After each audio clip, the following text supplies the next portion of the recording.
আজ শুক্রবার 14ই ফাল্গুন 2026 সালের 27শে ফেব্রুয়ারি, কুম্ভ রাশি, কুম্ভ লগ্ন, অ্যাকোয়ারিয়াস সাইন জাতক জাতিকাদের আজকের দিনটি কিন্তু মধ্যম প্রকৃতির অতিবাহিত হতে চলেছে।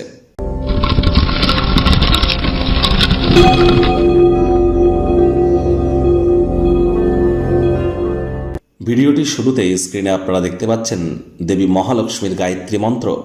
ওম শ্রী মহালক্ষ্মী চ বিদ্মহে বিষ্ণুপত্নাই চ ধীমহি তন্ন লক্ষ্মী প্রচোদয়াৎ। এটি আজ সারাটা দিন জুড়ে 108 বার জপ করুন, না পারলে অন্তত 24 বার জপ করুন। এটি আপনাদেরকে বহুলাংশে উপকৃত করবে। আর যারা বর্তমানে প্রেম করে বিবাহ করতে চান, ফেমাস হতে চান, বিখ্যাত হতে চান, ক্রিয়েটিভ জগতে আছেন, ছবি আঁকা, নাচ গান, নাটক, কবিতা আবৃত্তি, অভিনয়ের জগতে আছেন, তাদের ক্ষেত্রে কিন্তু শুক্রের মজবুতি অত্যাবশ্যক। যারা ক্যাটারিং, বিউটি পার্লার, রেস্তোরাঁ, ফ্লাওয়ার, পারফিউম বা হোটেল ইন্ডাস্ট্রিতে আছেন, ডেকোরেশন ডিজাইনিংয়ের কাজ করেন, তাদের ক্ষেত্রেও কিন্তু শুক্রের মজবুতি অত্যাবশ্যক। শুক্রের বীজমন্ত্র ওম দ্রাং দ্রিং দ্রং স শুক্রায় নামা অথবা ওম সোম শুক্রায় নামা, এটিও আপনি 108 বার জপ করতে পারেন। স্নানের জলে হাফ কাপ কাঁচা দুধ, গোলাপ জল বা আতর বা ইত্তার দিয়ে আপনারা স্নান করুন, এটিও আপনাদেরকে লাভান্বিত করবে। একটি রোজ আত্মার বা ইত্তার আপনারা তার মুখটা খুলে উত্তর পূর্ব কোণে রেখে দিন বাড়ির, দেখবেন আপনাদের উপরে অর্থের বারিশ হবে। এ বিষয়ে কোনো সন্দেহের অবকাশ নেই। মহিলা হয়ে থাকুন আর পুরুষ হয়ে থাকুন, মহিলাদের গায়ে যদি হাত তোলেন লক্ষ্মী তত্ত্ব কিন্তু ব্যাঘাতপ্রাপ্ত হয়। এর কারণে আর্থিক ক্ষয়ক্ষতি কিন্তু অবশ্যম্ভাবী। ভাগ্যমিটার আজ আপনাদের বলছে 5 আউট অফ 10 ভাগ্য আপনাদের অনুকূলেই থাকবে।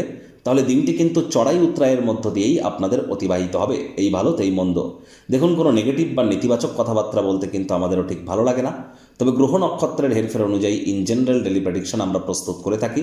যাদের চন্দ্র রাশি কুম্ভ অর্থাৎ মুন সাইন অ্যাকোয়ারিয়াস এই গণনা তাদেরই কিন্তু অধিকাংশ ক্ষেত্রে খাটবে। আর যাদের কুম্ভ লগ্ন তাদের কিন্তু আংশিক খাটতে চলেছে। আজ অবশ্যই আপনাদের ক্ষেত্রে কায়িক পরিশ্রম হলেও শরীর মনে সতেজতা এবং তরতাজাই আপনারা অনুভব করবেন। দান ধ্যান করার মতো মানসিকতা আজ আপনাদেরকে লাভান্বিত করবে। অর্থগত ব্যাপারে আয় ইনকাম বাড়লেও খরচও বাড়বে, যার কারণে সঞ্চয় ঘাটতি করতে পারে। একাধিক উপায়ে অর্থের গুরুত্ব আজ আপনারা উপলব্ধি করতে চলেছেন। ভবিষ্যতে এটি আপনার উপরে নেতিবাচক প্রভাবও কিন্তু ফেলতে পারে। এজন্য মানি ম্যানেজমেন্ট সম্পর্কে ইমিডিয়েট জ্ঞান বৃদ্ধি করুন। উল্লেখযোগ্য ব্যবসায়িক কারবার করবার সময় আবেগকে নিয়ন্ত্রণে রাখুন। আবেগের বশবর্তী হয়ে কোনো সিদ্ধান্ত নেবেন না। বুধ কিন্তু বর্তমানে বক্রী আছে। বুধ রাহুর জড়ত্ব যোগ চলছে। ট্রেডিং যারা করেন খুব সাবধানতা অবলম্বন করে চলুন। আর চাকরিজীবীদের অফিসে কম কথা বলে কাজ বেশি করতে হবে। অফিসটি কিন্তু প্রেম, বন্ধুত্ব, শত্রুতা বা কোনো সম্পর্ক করবার জায়গা নয়। সম্পর্ক করার ইচ্ছা হলে অফিসের বাইরে গিয়ে করুন, তা নাহলে বসের কিন্তু কুনজরে আপনারা পড়ে যেতে পারেন। রাজনীতিবিদ যারা আছেন জনসংযোগ বৃদ্ধি করুন। হার্ডওয়ার্ক, কঠোর কায়িক পরিশ্রমের কিন্তু কোনো বিকল্পই নেই। শর্টকাট অবলম্বন করে আপনারা কিন্তু খুব বেশি দূর এগিয়ে যেতে পারবেন না। তাহলে অবশ্যই সামাজিক, ধার্মিক এবং আপনাদের রাজনৈতিক ক্রিয়াকলাপ আরও কিন্তু বৃদ্ধি করতে হবে। শিক্ষার্থী বিদ্যার্থীদের পড়াশোনায় মনোযোগ বৃদ্ধি করতে হবে। হাউসওয়াইফদের দিনের শুরুটা তাড়াতাড়ি করতে হবে। প্রেমিক প্রেমিকা, স্বামী স্ত্রী, ভালোবাসার মানুষের চরিত্র নিয়ে সন্দেহবাতিক হলেই কিন্তু মারাত্মক ক্ষতি।